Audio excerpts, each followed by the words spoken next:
오늘부터 시작된 국회 대정부 질문에서는 이재명 정부의 정책 등을 놓고 여야 공방이 이어지고 있습니다. 네, 국회 취재기자 연결합니다. 이재동 기자. 네, 국회입니다. 네, 나흘에 걸친 대정부 질문이 오늘 시작했는데 어떤 질문이 나왔습니까? 첫날인 오늘은 정치 분야 대정부 질문이 이뤄지고 있는데요. 첫 주자로 나선 민주당 박성준 의원은 김민석 국무총리를 상대로 이재명 정부가 성공하기 위해서는 시대가 요구하는 과제를 해결해야 한다며 이를 위해 내란 극복을 완성해야 한다고 주장했습니다.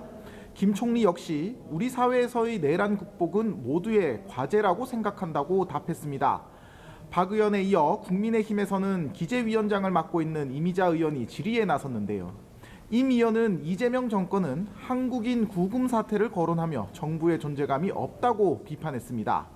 이어 자기 재판을 불리하게 했다고 대법원장 찍어내리기를 시도하고 있다며 이것이야말로 내란 정권이라고 쏘아붙였습니다.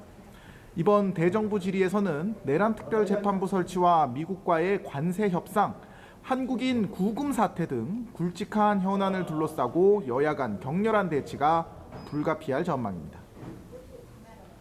네, 한편 여당에서는 조희대 대법원장의 사퇴를 촉구하는 목소리가 일제히 터져나왔습니다. 어떤 주장들이 나왔습니까? 네, 사법부의 정치적 중립성 의심에 대해 대법원장이 책임을 져야 한다.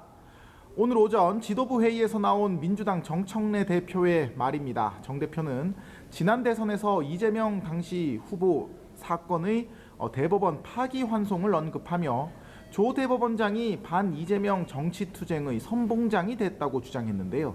직접 들어보겠습니다. 이미 법원 내부에서 신뢰를 잃었고 대법원장직을 수행할 수 없을 만큼 편향적이라는 법원 내부의 평가가 있었습니다. 재판 독립, 법원의 정치적 중립은 조희대 대법원장 본인 스스로 어긴 것 아닙니까? 정 대표 외에도 민주당 안에선 조 대법원장의 사퇴를 촉구하는 목소리가 이어졌습니다. 법사위 소속 서영교 의원은 라디오에서 조 대법원장은 탄핵의 대상이라 생각한다며 공수처 등에서 수사를 해서 사법 거래가 있었는지 또 내부에 결탁이 있었는지 등을 철저히 밝혀야 한다고 답하기도 했습니다. 내란 전담 재판부를 설치해야 한다는 주장도 이어졌는데요.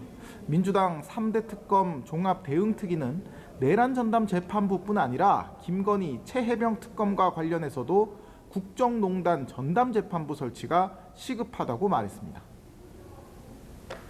민주당의 이런 주장에 대해 국민의힘은 어떤 반응입니까? 네, 국민의힘은 민주당의 조희대 대법원장 사퇴 요구에 대통령실까지 보조를 맞추고 있다며 심각한 삼권 분립 훼손이라고 비판했습니다. 대통령실이 대법원장 사퇴 요구가 나온 이유를 돌이켜봐야 한다는데 공감한다는 입장을 밝힌 직후였는데요. 부산에서 현장 지도부 회의를 연 장동혁 대표의 발언 들어보겠습니다. 나중에 퇴임 이후에 이재명 대통령에 대한 재판도 결국 공범들의 판결과 마찬가지로 유죄 판결이 될 것입니다. 그것이 두렵기 때문에 조희대 대법원장의 사퇴를 요구하고 있다고 생각합니다.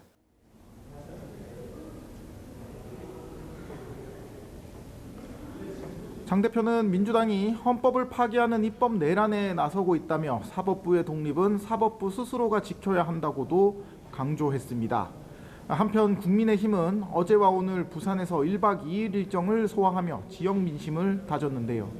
내년 지방선거를 앞두고 지역 수건 사업인 해양수산부 이전과 가덕 신공항 건설 적극 지원을 약속하며 부울경 민심을 적극 공략했습니다. 지금까지 국회에서 전해드렸습니다.